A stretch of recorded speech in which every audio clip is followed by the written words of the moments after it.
Mauro, ¿cómo te va? Muy buenas Muy tardes. bien, Raulito. ¿Cómo va eso? Muy bien, muy bien. Como corresponde, señor intendente, Mauro No. García. Yo Raúl. tengo esa maldita costumbre ya. Me sorprendió porque cuando entré lo vi a Raúl y no me imaginaba que estabas también participando. Yo soy como la basura, estoy en todos lados, lamentablemente. Te felicito. No, fui convocado por la gente de Camioneros, a quien agradezco para, bueno, acompañarlo a César en esta patriada que estamos haciendo relacionada al sindicato de camioneros y a todo lo que es referente a los camioneros. Pero no podemos dejar de lado la política, la cultura general. Entonces, bueno, y hoy cerrar estos programas este año con la presencia tuya, con la presencia de Leo Boto, para nosotros es muy, muy importante. Mauro, ¿cómo ves el tema económico desde la municipalidad para el año que viene, para el año 2023? ¿Cómo lo estás viendo? ¿Cómo lo percibís? Bueno, nosotros hoy estamos depositando los sueldos de los trabajadores y trabajadoras municipales, así que por tercer año consecutivo nuestros compañeros y compañeras van a cobrar en tiempo y forma lo que ha acontecido durante toda nuestra gestión. Eso es muy importante decirlo, tiene que ver con el trabajo, con la voluntad de hacer las cosas como corresponde y de que nuestro municipio esté hoy equilibrado en lo económico, en lo financiero, que no esté endeudado, que digamos estas cosas son centrales para una situación que no ha sido fácil, ¿no? Una situación que ha sido claramente cuesta arriba. Nosotros, nuestra gestión empezó en el año 2019 la verdad, con una situación muy, muy compleja, de suma gravedad, en términos económicos y financieros, que lo recordamos, ¿no? Todos y todas, porque sabemos bien lo que sucedía en ese momento, y que de pronto después vino la pandemia, que podría haber afectado fuertemente también eso, y la verdad que nosotros siempre pudimos equilibrar las cuentas, y la verdad que bueno, estamos terminando este tercer año de gobierno de la manera que pensamos, ¿no? Que no tengamos grandes sobresaltos, que no estemos a fin de año pensando dónde vamos a sacar los fondos para pagarle a los trabajadores. Esto se resolvió muy bien. Hoy estás pagando los sueldos. Hoy estamos pagando. Pero ya se pagó el bono. Sí, sí. Ya se pagó el bono y aguinaldo. Exacto. Sí, sí, ya pagamos, estamos al día con todo. Exactamente. Mira, ya están haciendo señas de. No, sí, hoy. Mañana ya va a poder. Mañana me podés invitar, Bocha. ¿Y cómo lo ves el 2023? No, por supuesto, a ver, la economía municipal responde también en cierto punto a lo que pase a nivel nacional y provincial. Esto hay que entenderlo de esa manera. Digamos, si bien nosotros tenemos un mecanismo de recaudación que es propio, que es parte del municipio, la realidad también implica que las familias están atravesadas por la coyuntura nacional y entiendo, hace minutos nada más que tuve una reunión con Carlos Castañeto, estábamos hablando un poco del tema y los dos coincidíamos en que... Responsable de la FIP. Exacto, responsable de la FIP. Que bueno, hoy teníamos justo la reunión, así que pactada, y estuvimos allá en la FIP. Pero bueno, lo que planteábamos, que creo que nos pasa a todos los vecinos y vecinas, es que claramente hay una afectación en la economía doméstica, que el incremento, la inflación, eso golpeó a los sectores de los trabajadores y las trabajadoras, que golpeó muchísimo también a los sectores que menos posibilidades tienen, que claramente se ha hecho un trabajo fuerte en las discusiones de paritarias para que el salario se vaya acomodando al proceso inflacionario que se venía dando. Y esto a veces es contradictorio porque, bueno, es tan grande a veces la inflación que en realidad vos vas acomodando el salario, pero por detrás de la inflación. O sea, cuando vos acomodás el salario, la gente ya pagó mucho más del producto. Entonces, siempre se quedó, digamos, la sábana muy corta. Entonces, nosotros pudimos arreglar algunas de alguna manera, digamos, esa situación de que el salario le vaya ganando un poquito a la inflación en el municipio, pero no es una condición que se ha dado en todos los gremios ni sindicatos, porque algunos no han podido, eso es una realidad, otros sí. Y yo entiendo que la centralidad va a estar puesta primero en el control de los precios, entendiendo esto que no en el programa de control de precios, sino en políticas que sean emanadas del gobierno nacional, básicamente en aquellos que son los formadores de precios, que son generalmente los que hacen, digamos, estas disparadas inflacionarias, ¿no? Que ¿Qué tema ese, no? De nunca acabar. Claro, es una cuestión muy compleja y que claramente la definen 10, 12 personas que son los que, digamos, acumulan la mayor cantidad de recursos y que de pronto, digamos, ejercen presión sobre las alimenticias, ejercen presión sobre, digamos, la metalúrgica, sobre cada uno de los sectores, digamos, que y aparte que en cierto punto también se han monopolizado durante este tiempo, entonces es más difícil aún. Pero creo que el acierto del gobierno tiene que estar por ahí y, lógicamente, mantener, yo te diría, hasta uno podría decir, nosotros entendemos que un porcentaje 3-4% de inflación mensual en nuestro país, en otros países sería una debacle, pero en nuestro país es como algo que digamos, estamos dispuestos a soportar, los argentinos, ¿no? Y que es histórico también, es un problema estructural. Pero, digamos que eso se pueda dar en el marco de cierto equilibrio, ¿no es cierto? Y de cierta, digamos, que el salario pueda ir ganándole progresivamente a la inflación. Si eso ocurre, yo creo que las cosas van a estar mucho mejor, y es a lo que se aspira, digamos, ¿no? Lo que plantea Massa como ministro de Economía, plantea, digamos, una inflación descendiente que se tiene que ir dando, que esa inflación lógicamente una partecita de ese cese inflacionario se da en el enfriamiento de la economía, y eso empieza a preocupar a la pequeña y mediana empresa. Entonces eso tampoco, fíjate que es muy finito el equilibrio, sí, ¿no? Sí, correcto. Cuando vos tenés un país endeudado como el nuestro, que digamos tiene una deuda tan importante con el Fondo Monetario, y que la regulación de esa deuda muchas veces regula las políticas internas de un país, genera este tipo de cosas. Pero, digamos, ese enfriamiento no tiene que ser, digamos, el enfriamiento que genere que la pequeña y mediana empresa, que es la que más genera trabajo, empiece a tener, digamos, trabajadores y trabajadoras cesantes, o que empiece a limitar la cantidad de turnos de producción, digo, porque no hay dinero en la calle para poder comprar esas producciones. Entonces, me da la sensación de que si hay una política concreta en eso, que podamos sostener una inflación estable durante el 2023, que se den otras circunstancias también, que tiene que ver con la posibilidad de tener dólares y eso mejorar las reservas, básicamente, que está muy ligada al campo, a la venta de granos en el exterior, a la exportación sobre todo. Me da la sensación que se pueden dar condiciones para que estemos mejor, para Mauro, que los argentinos estemos mejor, ¿no? No nos olvidemos que también tenemos vencimiento del Fondo Monetario Internacional, o sea que mucho de lo que vamos a ahorrar también vamos a tener que pagar. Que las metas trimestrales por ahí se van cumpliendo, claro, ¿viste? Sí. Pero bueno, es complejo. A nivel local. Y es algo que, perdón, ¿no? Es algo que no generamos nosotros, es algo que se heredó. Claro, claramente. A nivel local, ¿se van a buscar incrementar el poder de recaudatorio del municipio? ¿Se va a buscar elevar el poder de recaudación? Nosotros hemos hecho una estrategia de recaudación mayor. Imagínate que nosotros tuvimos 2 años de pandemia con un municipio endeudado y se salió del endeudamiento, y además, lógicamente, se pudo saldar cada uno de los aumentos salariales, se pudo resolver, pero ¿todo con fondos propios? Claramente, con fondos propios. Pero, lógicamente también, nosotros por ahí empezamos a tener una política, digamos, donde la recaudación esté más orientada en aquellos sectores que más pueden pagar, ¿no? Que increíblemente eran los que menos pagaban. Claro. Entonces, qué sé yo, barrios privados, algunas industrias y demás que no aportaban al municipio, que empezaron a pagar, y que incluso en algunos de los casos tenían deudas históricas.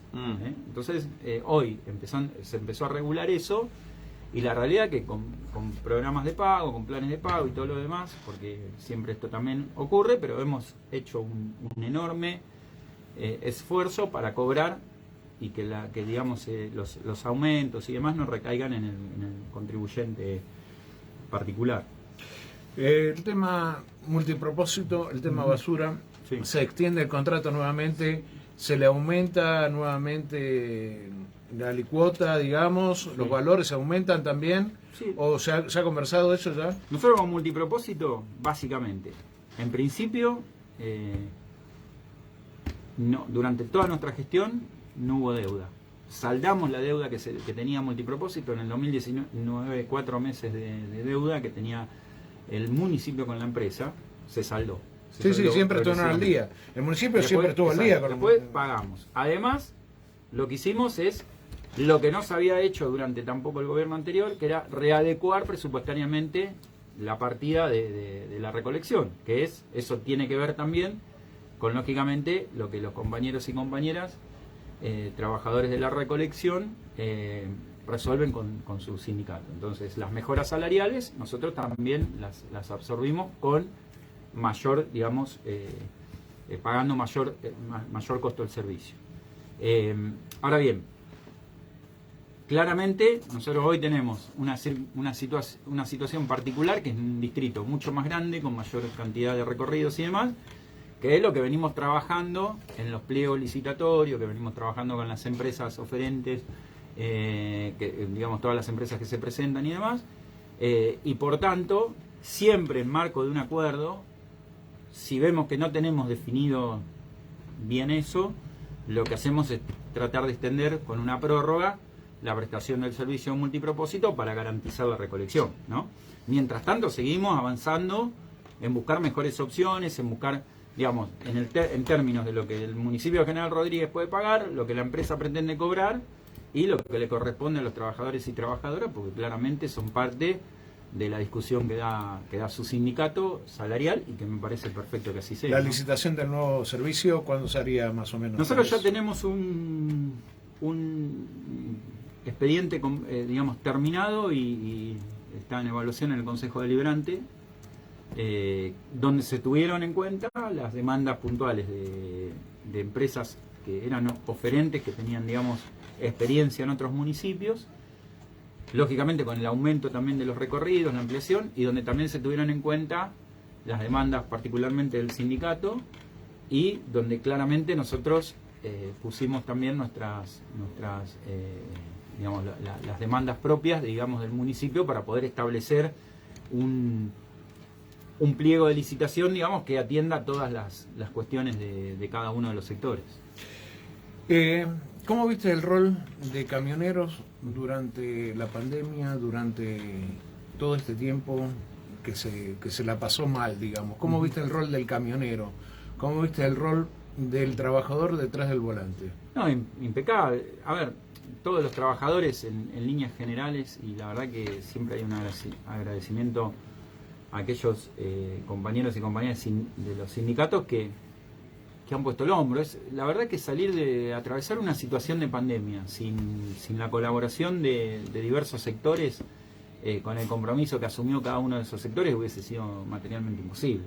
Entonces digo, esto respondió a un sacrificio de cada uno de los sectores para poder salir adelante. Pero nosotros, incluso en plena pandemia, para sostener, digamos, la matriz productiva de nuestra ciudad, que entre otros casos mucha de esa matriz productiva respondía a lo que se denominaban esenciales, necesitamos también de compañeros y compañeras de camioneros que estén, digamos, haciendo la distribución, la logística, y la verdad que en ese sentido no tuvimos un solo inconveniente.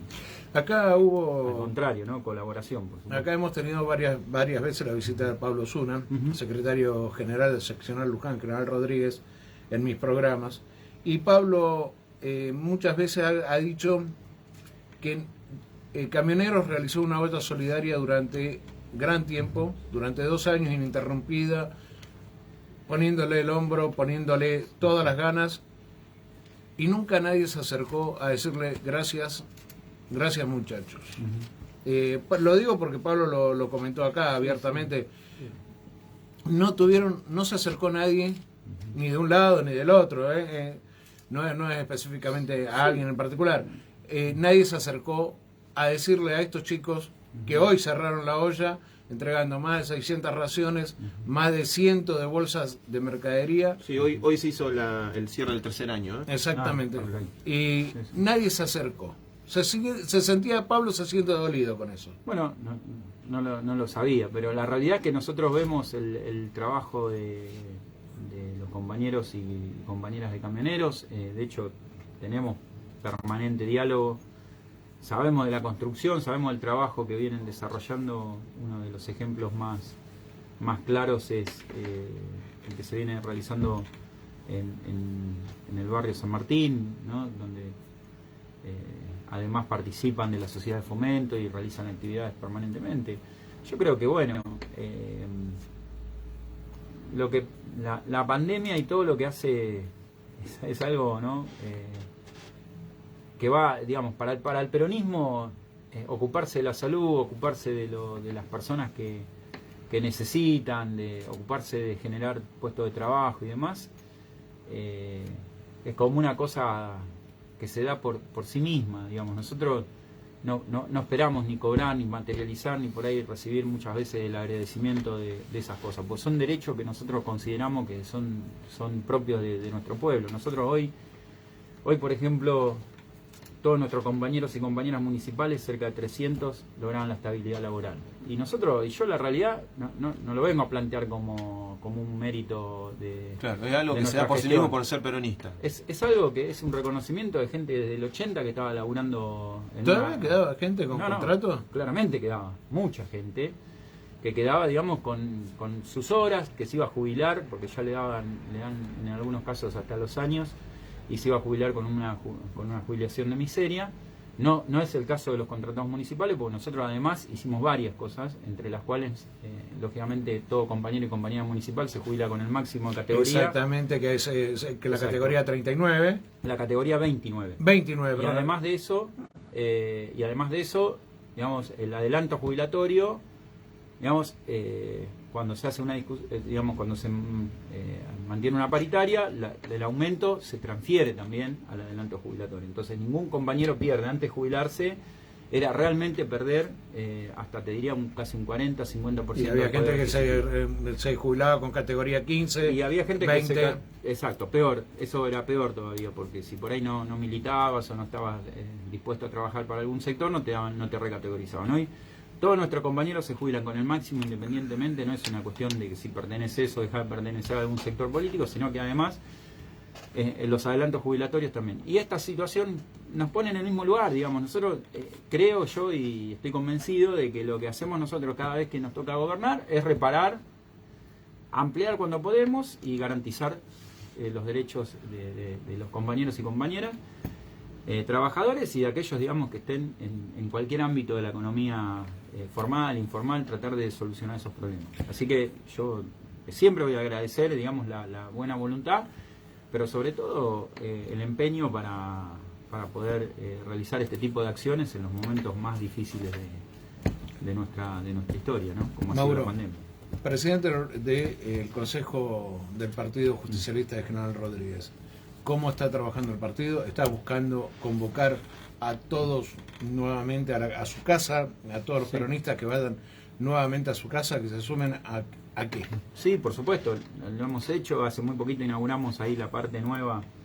La carpa que quedó espectacular, que es un espacio que digamos, tiene disponibilidad para el uso de cualquier compañero y compañera, que de hecho se está usando muchísimo. Y hicimos hace muy poquito una reunión, se hicieron varias, pero básicamente la del Partido Justicialista, y donde vimos muchos compañeros y compañeras, algunos de ellos históricos, denominamos, no porque sean... No vas a decir que Daniel Evangelista es viejo. No, para nada, no lo es. De hecho, hay algunos que comparten, tienen mi edad también. Digo, Daniel Evangelista, uno de los históricos. Hoy lo vi justo. Pero digo, muchos compañeros y compañeras que se acercan. La idea es avanzar sobre las discusiones que tengamos que dar en función de lo que se viene, que es el 2023. Eso cayó muy bien en mucha gente. Esa apertura a escuchar, y como bien lo dijiste en el discurso, de que acá adentro, acá se den los debates, las charlas, escuchar lo bueno, lo malo y lo feo, lo lindo y lo feo. Por supuesto. Eso cayó muy bien en mucha gente. Bueno, ese es el sentido, digamos, de encontrar un espacio de discusión. Nosotros no, digamos, nadie funda un movimiento, nadie nadie funda una ciudad, nadie funda una manera de pensar, todos tenemos algo para decir y aportar. Lo que sí podemos pensar en que entre todos podemos sintetizar una idea y sintetizar un espacio de participación que lógicamente sea una opción electoral en el 2023 para lo que yo digo es para no permitir que los sectores de derecha, para no permitir que los sectores liberales vuelvan a gobernar, porque la realidad no pasa por individualmente por una situación propia de cada uno de nosotros, sino que lo que le va a pasar al pueblo argentino va a ser muy grave, ¿no? Entonces, digo, porque no porque lo digo yo, porque lo dicen ellos y lo escriben además y lo dicen en los medios de comunicación sin ningún tipo de problema. Entonces, si nosotros no cuidamos eso, independientemente de las personas, pero no generamos un espacio en el cual podamos discutir, en el cual podamos consensuar, en el cual podamos establecer una síntesis con ideas y con temas para poder trabajar, es muy complejo. Así que bueno, en eso estamos, en ese camino vamos andando. Muy bien. Bueno, en Luján está pasando más o menos algo parecido con el PJ Luján. Leo es el presidente. Sí. Se han hecho varios plenarios, encuentros, se ha escuchado un montón de agrupaciones. Casi todas, obviamente, que están bajo la órbita del peronismo. Algunas no, y sin embargo también son escuchadas. Así que también hay casa, hay encuentros, hay gente invitada que también viene a desarrollar sus ideas, sus planteos en esta coyuntura tan difícil que está el país. Bueno, se lo pregunté a Leo en un momento, ustedes son jóvenes y no eran intendentes, nunca lo fueron. Les cayó una pandemia a los 2 meses. ¿Cómo fue? ¿Qué aprendieron siendo intendentes ustedes? Obviamente te lo pregunto a vos, ¿no? ¿Qué aprendiste siendo intendente? ¿Qué te cambió? ¿Seguís siendo el mismo pibe que anda de a pie, que corre, que hace deportes? ¿O por ahí ya mucho tiempo no tenés? A ver, yo creo que la pandemia nos transformó a todos, ¿no? Sí. Una situación completamente inesperada que nos permitió empezar a pensar de otra manera. Yo creo que lo que sí hizo en Rodríguez fue muy importante, la construcción del hospital, haber abordado el tema de la pandemia con una estrategia de salud que realmente resolvió en números, uno lo puede analizar y realmente fue así. Nadie se quedó sin atención. Nadie se quedó sin cama. Fuimos solidarios regionalmente porque nuestro hospital estuvo en función de también resolver personas, casos que se trasladaban a nuestra ciudad. Pero bueno, yo creo que también nos sirvió el aprendizaje del trabajo articulado, del trabajo mancomunado entre todos los sectores. Después de la pandemia, claramente las cosas fueron volviendo a su normalidad. Capaz que también hubo la salida de la pandemia se dio, digamos, en un marco a nivel mundial, no solamente en la Argentina, pero en varios lugares. Con planteos, con si era necesario tanto tiempo, digamos, de estar, digamos, como dicen muchos, encerrados, si eso fue bueno, si fue malo, digo, todas las discusiones que aún hoy no sé si fue bueno o fue malo, claro, pero fue distinto, fue totalmente diferente a todo. Cambió, ¿no? Entonces digo, lo que sí entiendo que, digamos, a mí, digamos, yo entiendo cuál es mi responsabilidad a nivel del distrito, resuelvo todos los días muchas cosas y las resuelvo con absoluta responsabilidad, pero claramente yo no, digamos, trato de ser o hacer lo que venía haciendo antes, digamos, yo siempre milité, digamos, o sea, que hoy sigo militando, siempre practiqué deporte, hoy sigo tratando, lógicamente a veces te quedan menos momentos, menos espacio, pero uno trata de seguir haciéndolo porque me hace bien, porque me siento bien haciéndolo. En ese sentido creo que bueno. Y con menos tiempo tal vez. Con menos tiempo. Y bueno, lógicamente el momento de la pandemia nos obligó a estar a nosotros los funcionarios públicos, básicamente tuvimos que estar ahí al frente de la situación, ¿no? Claramente, y con un montón de compañeros y compañeras que se asociaron y trabajaron en conjunto. Pero bueno, ahí seguimos de la misma manera. Yo creo que el peronismo también requiere de eso. Digo, es lo nuestro siempre, digamos, nosotros no tenemos los medios de comunicación masivos, no tenemos a Clarín, a La Nación que nos tire un centro. Digo, algo vamos a hablar de eso. No pasa por ahí, entonces pasa Lo nuestro, digamos, nosotros hemos hecho obras históricas en General Rodríguez que no salen muchas veces, que los medios no recogen eso y lo toman.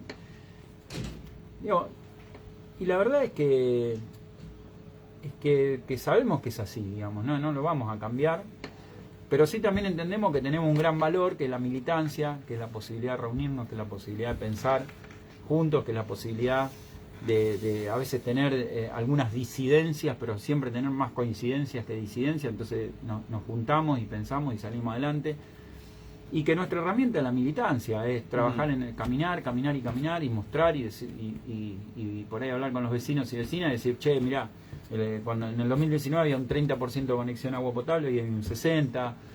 Había barrios que no tenían cloacas, hoy las van a empezar a tener. Hay barrios que no se podía acceder porque no tenían asfalto y lo tienen. Hay barrios que no tenían centro de atención primaria, hoy lo tienen. Hay barrios que la salita era un desastre porque estaba hecha pelota, rota, se llovía y todo lo demás, hoy es nueva. Hay barrios que no tenían escuela y las mamás tenían que viajar kilómetros para que su hijo vaya a una escuela y hoy lo tienen.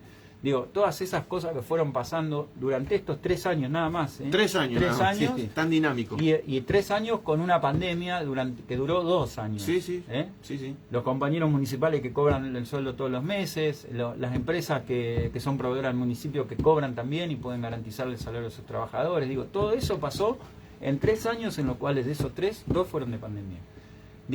Creo que hemos hecho las cosas bien. Ahora, seguramente hay cosas para corregir, lógico, muchas. Y por hacer. Y por hacer miles, porque los problemas estructurales los venimos arrastrando en nuestra ciudad. En una ciudad que crece, que tiene hoy más cercana a los 200.000 habitantes, y que claramente requiere y demanda un montón de cosas que nosotros, por ahí en otro tiempo era muy difícil pensarlas, ¿no? Pero que hoy los barrios han crecido, demandan, tenemos que seguir haciendo obras, tenemos que seguir...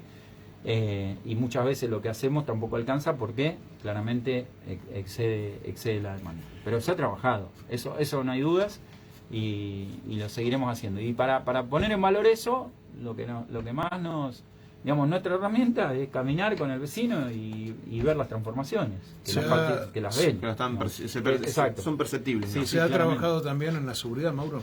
Muchísimo, se trabaja con seguridad como nunca antes. Tuvimos un pico. Tuvimos situaciones, lógicamente, la seguridad no es un tema que conduce el municipio solamente. La seguridad es un área, digamos, compleja por las partes intervinientes. Nosotros, el municipio hoy aporta más patrulleros, más motos, el combustible, los arreglos de los patrulleros, horas que nosotros pagamos a los policías, digamos, para servicio, pero es una responsabilidad provincial la seguridad, ¿no? Entonces, y a su vez hay 2 poderes que intervienen, el ejecutivo y el poder judicial. Entonces la interrelación es compleja. La interrelación, entonces nosotros tenemos problemas de seguridad, claramente los tenemos.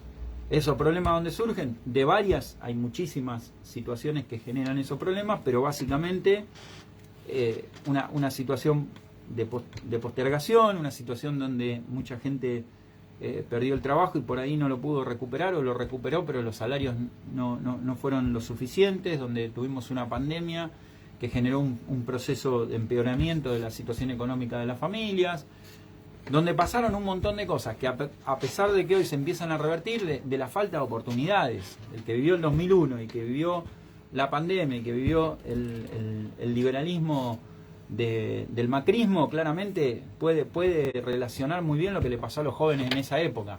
Ninguno de nosotros, digamos, los que le tocó, a mí me tocó el 2001, siendo joven, adolescente, perder el laburo y no tener idea del futuro. Bueno, a muchos otros le pasó a partir del 2015 en la Argentina. Entonces, nosotros tenemos que reconstruir todo eso. Tenemos que dar la oportunidad a los pibes, le tenemos que dar la oportunidad a los adultos mayores, que se puedan insertar en el laburo, que puedan estudiar de manera gratuita, porque claramente no todos pueden acceder a una universidad privada ni a estudiar de forma privada. Cuando nosotros vamos resolviendo eso, los resultados, yo lo digo siempre y estoy muy convencido de que es así. Nosotros antes de ayer inauguramos el playón número 3. El primero de enero vamos a inaugurar el playón número 14. Los pibes que estaban, digamos, en la plaza y no tenían nada para hacer, hoy están en el playón jugando al básquet, al fútbol, al vóley, no es que los pibes no querían eso, no lo tenían, el Estado no se los brindaba. Claro. Hoy se los brindás y los pibes van a buscar esa oportunidad, no la desperdician. Y si pueden, digamos, jugar bien al vóley, al básquet, al fútbol, de pronto tienen hoy un microestadio que les permite hacerlo profesionalmente. Y yo la verdad que cualquier tipo de actividad que se hace de los barrios, cuando van al microestadio, realmente vos ahí te das cuenta que cuando vos das oportunidades le cambia la vida. Hay pibes que hoy compiten a nivel internacional, que salen de un barrio, pero que tuvieron la posibilidad de patinar, de jugar al vóley, al básquet, o lo que sea, en ese microestadio, a nivel profesional. Entonces, o el pibe que se insertó en un curso y consiguió un laburo, y ahora la universidad, que es el gran desafío que tenemos, que los pibes puedan estudiar en nuestra ciudad. Digo, la seguridad tiene toda esa complejidad. No se puede hablar livianamente porque claramente tiene un montón de complejidades que no se solucionan solo. Con cámaras, que tenemos 500 cámaras, con patrulleros que como nunca antes hoy tenemos cubiertas todas las zonas de patrulla, tenemos cubiertos con motos, tenemos, lógicamente, falta recursos humanos y estamos con la escuela de policía formando nuevos policías para que se vuelvan. Egresaron Y no tengo el dato preciso ahora, pero egresaron creo que cerca de 30 y pico. Y ya para el año que viene seguramente vamos a estar cercanos. ¿Estos 30 fueron no, se van integrando a nuestra ciudad. No hubo modificaciones en nuestros planteles, no hubo, digamos, afectación al operativo. Algunos de ellos, pero de otros distritos. En realidad nosotros estamos conservando la planta de recursos humanos. Claramente faltan más y lo estamos haciendo, digamos, se está formando y todo. Pero yo digo, eso es una pata de la seguridad. La otra pata de la seguridad, la otra pata tiene que ver con modificar la situación social. Claro. Esa es la conclusión, digamos. No solamente tener recursos para prevenir, sino también para darle oportunidad a la gente para que no caiga en eso. Yo no concibo la idea de que nadie, digamos, de que un pibe adolescente elija un camino, digamos, de riesgo, de estar escondiéndose de la policía. Eso no. Concibo la idea de que eso pasa porque no hay oportunidades. Ni tampoco concibo la idea de que las personas no puedan cambiar, digamos, ¿viste? Eso que muchas veces la gente dice, che, no, mira, los otros días en los datos estadísticos de los penales, digamos, la gente que tiene la posibilidad de acceder a un estudio universitario, el porcentaje de reincidencia es 0 cuando sale. No comete nunca más un delito en su vida. Con educación. Que se integra, hace una carrera, digamos, ¿no? Entonces, nuestro país tiene que pensar fuertemente en eso, en cómo hacemos para transformar esa realidad. Es costoso, claro que lo debe ser. No soy un especialista en temas, digamos, de estas características, pero sí entiendo, y uno lee y trata de informarse y tener datos, de que cuando una persona accede al estudio secundario, la reincidencia baja notablemente, pero mucho, y cuando accede al estudio universitario, la reincidencia se transforma en 0. Y eso tiene que ver con la oportunidad que nosotros le damos. Tenemos que generar más universidades, que los pibes estén en cercanía, que los pibes puedan estudiar, elijan su carrera, estudien, se capaciten, hagan un oficio o lo que sea, pero que eso les permita integrarse en el mundo del trabajo, y como nos ha pasado a todos en nuestra vida, digamos, ¿no? Que tener oportunidad implica, lógicamente, esfuerzo personal, nadie lo dice, nadie quita eso, porque todos, lógicamente, hemos hecho nuestros esfuerzos para ser lo que somos, pero también que haya un Estado presente que te diga, che, mira, si querés ir a la escuela, tenés la escuela, si tus hijos se quedan en el jardín, como nos pasa hoy, para que los papás puedan ir a trabajar en los centros de desarrollo infantil que estamos generando, que rápidamente se cubrieron todas las vacantes, son mamá y papá que trabajan y que no tenían, porque capaz que cambiaban su sueldo, ¿no? Cobraban para pagarle a alguien que cuide a sus hijos, y eso les generaba una situación de deterioro en su economía, y hoy tenés un espacio que cuida a tus hijos. Niños de 45 a 3 años. Exactamente, y que les permite trabajar. Bueno, Mauro, una buena. Sí. De los 3 años de gestiones, una buena para Mauro García. No, creo que... Una, no. Hay miles. La mejor es generar oportunidades, como lo hemos hecho, yo siempre digo, con los playones, con la cantidad de edificios escolares que hemos construido. Imagínate, vamos a empezar el ciclo lectivo con casi 4 nuevos edificios escolares terminados este año. Hemos hecho jardines, hemos hecho escuelas primarias, hemos hecho escuelas secundarias. estamos en el proyecto, fuertemente en el proyecto de la universidad pública de nuestra ciudad, que va a permitir que los pibes puedan terminar su carrera y insertarse laboralmente. Digo, eso creo que es fundamental. ¿Y una por cambiar? Perdón, César, disculpame. ¿Y una por cambiar? No, capaz que no es una, deben ser varias. Bueno, digo, no, pero una. Yo creo que quizás es difícil pensar eso cuando hemos tenido tiempos tan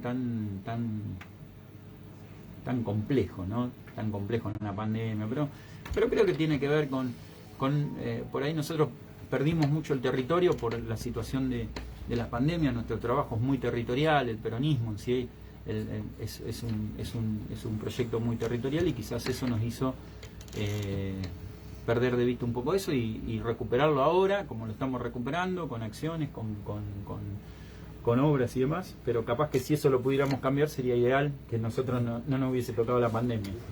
De mi parte, señor Intendente, gracias. César, todo tuyo. Sí, ya vamos redondeando. Acaba de llegar el Intendente de Luján, así que ahí lo vamos a saludar, lo vamos a recibir. Bueno, trajiste lo de Clarín, trajiste lo de la justicia. Bueno, hace poco se supo lo del lago escondido. Sí. Hoy la defensa de Cristina con respecto al intento de contra su vida, el atentado contra su vida, le rechazaron la detención de 2 o 3 personas que habían pedido. Bueno, ¿qué conclusión se puede sacar con todo esto? Son estas maniobras, estas operaciones que por ahí a veces hasta pasan desapercibidas y son graves. Sí, muy graves, y yo creo que eso ha devaluado. Nosotros siempre hacemos un análisis en lo particular que tiene que ver con la devaluación de la política, ¿no? Que también los medios se ocuparon de que la política sea bastardeada. Pero fíjate que cuando se hacen encuestas, cuando se le pregunta a la gente cuál es el poder que cree que más dañado está en nuestra democracia, es la justicia. Yo creo que todo esto que mencionaste tiene que ver justamente con eso. Entre otras cosas, me olvidé algunas. Seguramente, entre otras cosas, con la degradación del Poder Judicial, que debería ser, como lo dijo ayer la Presidenta, un árbitro justo, digamos, un árbitro legítimo frente a las dificultades que tenemos cada uno y cada una de nosotros, y sin embargo se transforma claramente en todo lo contrario, ¿no es cierto? O sea, los sectores de poder, los poderosos, pueden, digamos, condicionar incluso las decisiones del Poder Judicial, y eso es muy peligroso para la democracia, para nuestro país. Entonces lo que tenemos que profundizar como ciudadanos es que eso no pase, y denunciarlo y manifestarlo. Y no se trata de ni ir en contra de un fallo ni nada, sino darle la explicación a los vecinos y vecinas de lo que sucede cada vez que la justicia, digamos, avanza sobre estas cosas, ¿no? Cada vez que hay negligencia entre los sectores, entre el Poder Judicial y funcionarios del Poder Ejecutivo, como pasó con lo del lago escondido. Cuando se benefició muchísimo a una persona, en el caso, digamos, de este magnate inglés, que, digamos, es casi dueño de media Patagonia, sí, ¿no? Y que se benefició justamente de fallos que esta gente, digamos, que estaba convidada, digamos, en esos banquetes que se organizaban en ese lugar, digamos, eran funcionales. Entonces, yo creo que lo que plantea tanto Cristina como plantea muy bien Alberto en esto, dice, bueno, ¿qué pasaría con un ciudadano a pie común, digamos, que tiene un conflicto contra estos sectores, digo, ¿no? Si Cristina, digamos, con la exposición que tiene, con la posibilidad que tiene de generar, digamos, ante los medios de comunicación y demás, que cada vez que hable se transforme casi, te diría, en una cadena, digamos, nacional. Imagínate lo que le puede pasar a cualquier vecino que pueda llegar a tener un conflicto con estos sectores de poder, claro, que claramente avasallan y muestran, digamos, dan muestra de cómo está la situación, ¿no? Bueno, Mauro, te agradezco que hayas venido, te agradecemos en realidad, la verdad que es un placer que hayas venido, es siempre muy interesante escucharte. Un último mensaje para todos los vecinos, no solamente de General Rodríguez, sino también para Luján, que están escuchando. Muy bien, bueno, en principio agradecer a todos los vecinos y vecinas, y yo, mi mayor deseo es que estas fiestas, tenemos las Navidades, algunos las festejan, otros no tanto, entonces bueno, pero sí el principio, sí la finalización y principio.